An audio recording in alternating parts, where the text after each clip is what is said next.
चलो बच्चों, आइए प्रश्न को पढ़ते हैं। उस समतल की समीकरण ज्ञात कीजिए जो बिंदु ए 2,3,4 और बिंदु बी 4,5,8 बिंदुओं को मिलाने वाले रेखाखंड को समकोण पर समद्विभाजित करता है। इस समतल का हमें समीकरण ज्ञात करना है।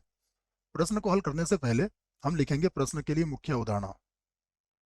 मुख्य अवधारणा मुख्य अवधारणा में हम क्या करते हैं, प्रश्न को किस प्रकार हल करते हैं उस पर चर्चा करते हैं, और यदि उससे संबंधित कोई सूत्र होगा तो उस सूत्र को भी यहाँ पर लिखेंगे। तो ये मैं यहाँ पर एक बिंदु से जाने वाले समतल का समीकरण का सूत्र लिख रहा हूँ, जो होता है ए एक्स माइनस एक्स वन, या ए बी सी जो होते हैं समतल के अभिलंब के दिक् अनुपात होते हैं, और x one comma y one comma z one समतल पर स्थित बिंदु होता है। ठीक है, ये होता है इस प्रकार से Y minus Y one plus C Z minus Z one बराबर जीरो, ये होता है समतल का समीकरण। अब हम इस प्रश्न को हल करते हैं। देखिए यहाँ से अगर प्रश्न को हल करेंगे तो सबसे पहले बिंदु ए दिया गया है हमें। बिंदु ए है 2,3,4। उसके बाद बिंदु बी के निर्देशांक भी दिए गए हैं। ये 2, 3, 4 था ना, और ये 4, 5, 8 है। 4, 5, 8 है। अब एक चित्र बनाते हैं, वहां से कुछ बातें हमें समझ में आएंगी। मान लीजिए ये हमारे पास एक समतल है। ये हमने एक समतल बना लिया। अब एक बिंदु ए हमारे पास यहाँ है, और बिंदु बी जो है वो मान लीजिए यहाँ पर कहीं पर है, बिंदु बी। अब प्रश्न ने ये कहा है कि ये जो बिंदु है इसको भले ही मैं पी मान लेता हूं, तो बिंदु पी जो है वो क्या है, ए बी का मध्य बिंदु है। देखो क्या कहा है कि रेखाखंड को समकोण पर समद्विभाजित करता है, अर्थात ए से बी को मिलाने वाले रेखाखंड को ये जो समतल है ये समकोण पर समद्विभाजित कर रहा है, अर्थात जिस बिंदु पर ये ए और बी रेखाखंड समतल को मिलेगा वो ए बी का मध्य बिंदु होगा। और उसके बाद एक और बात जो इसने कही है वो ये कही है कि ये समकोण पर मिल रहा है बच्चों, इसका मतलब यहाँ पर 90 डिग्री का कोण भी ये बनाएगा।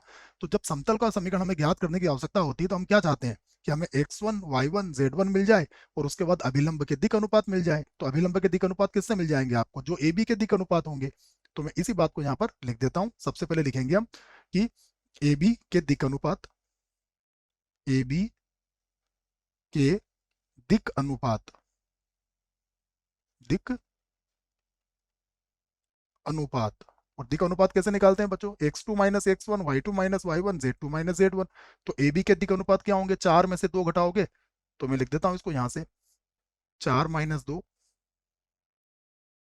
कॉमा 5 - 3, 5 - 3 और कॉमा 8 - 4, या 4 में से 2 गया 2 मिलेगा, 5 में से 3 गया ये भी 2 होगा, 8 में से 4 गया ये भी आपके 4 आ जाएंगे। ठीक है, तो 4 में से 2 गए 2, 5 में से 3 गए 2 और 8 में से 4 गए 2। तो ये हमारे पास ए बी के दिक् अनुपात आए। तो हम कहेंगे जो जो समतल के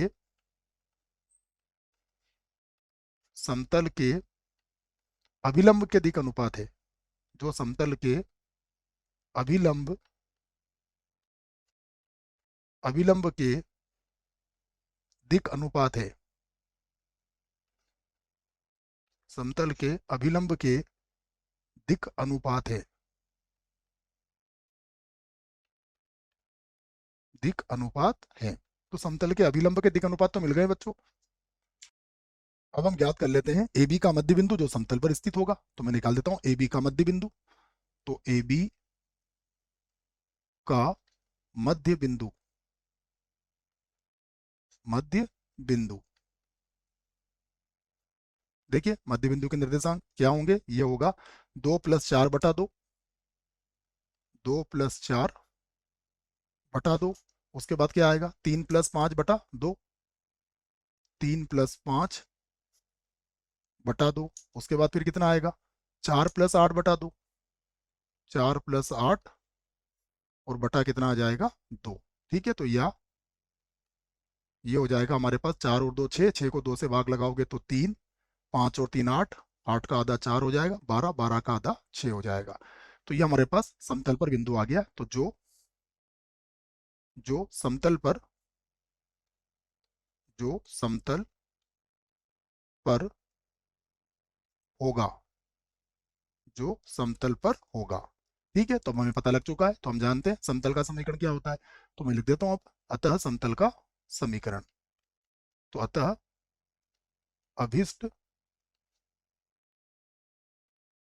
अभिष्ट समतल का समीकरण, समतल का समीकरण देखिए क्या हो जाएगा। ये होता है x माइनस x1। तो x1 कितना है बच्चों, 3 है। और दिक अनुपात क्या है हमारे, दिक अनुपात आए हैं 2 2 2 4, ठीक है ना, तो ये आ जाएगा 2।